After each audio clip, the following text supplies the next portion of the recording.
अस्सलाम वालेकुम दोस्तों, आपके अपने चैनल प्योर देसी टिप्स में हम आपको खुश आमदीद कहते हैं। मेरी तमाम दोस्तों से गुजारिश है, बराए मेहरबानी चैनल को सब्सक्राइब कर लें और बेल आइकन को दबाना हरगिज़ ना भूलें ताकि हमारी हर आने वाली नई वीडियो का नोटिफिकेशन आप लोगों को मिल सके। दोस्तों, आज जो नुस्खा मैं आप लोगों की खिदमत में पेश करने जा रहा हूँ, ये बहुत ही आला और बहुत ही ज़बरदस्त नुस्खा है। इस नुस्खे के इस्तेमाल से क़ुव्वत बा में इजाफा होता है और ऐसे तमाम अफराद जिनके अज़ा कमज़ोर हैं, असाबी कमज़ोरी है जिनको, उनके लिए भी नुस्खा बहुत ही आला, बहुत ही ज़बरदस्त है। इस नुस्खे के जो अज्जा है वो आप देख रहे हैं, बहुत आसानी से मिल जाने वाले अज्जा समझकर इस नुस्खे को हकीर ना जाने, लेकिन इसके जो अफादियत है, इसका जो फ़ायदा है वो बहुत ही आला, बहुत ही ज़बरदस्त है।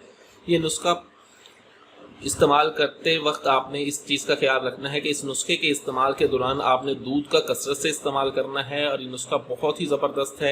ऐसे तमाम अफराद जिनको मर्दाना कमज़ोरी है उनके लिए नुस्खा बहुत आला और बहुत ही अव्वल दर्जे का है।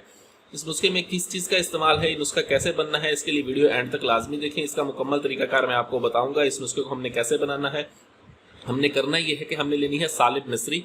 1 तोला आपने सालिब मिस्री ले लेनी है, ठीक है। उसके बाद आपने लेनी है खरातीन आपने लेनी है 1 तोला। दोनों को आपने 1-1 तोला लेना है, ठीक है। और उसके बाद आपने इन दोनों को अलग-अलग बिल्कुल बारीक सफ़ूफ बनाना है। जब आप बिल्कुल बारीक सफ़ूफ बना लें इनको, तो ये आपकी दवाई तैयार हो गई है। अब आपने 500 मिलीग्राम के कैप्सूल लेने हैं, जिसे 0 साइज़ का कैप्सूल भी कहा जाता है।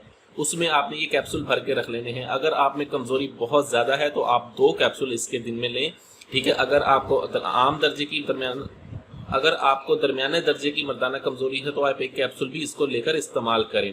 15 दिन आपने इस्तेमाल करना है। उसके इस्तेमाल के दौरान आपने दूध का कसरत से इस्तेमाल करना है। ये बहुत ही आला, बहुत ही ज़बरदस्त नुस्खा है। आपकी क़ुव्वत बा को बढ़ाता है, असाबी कमज़ोरी को दूर करता है, जिस्म में चुस्ती और फुर्ती लाता है। वीडियो अच्छी लगी हो तो वीडियो को लाइक करें, वीडियो को शेयर ज़रूर कर दिया करें ताकि दूसरे लोग भी इससे फ़ायदा उठा सकें। मुझे अगली वीडियो तक के लिए इजाज़त दें। अपनी सेहत का बहुत ख्याल रखें। शुक्रिया। अल्लाह हाफ़िज़।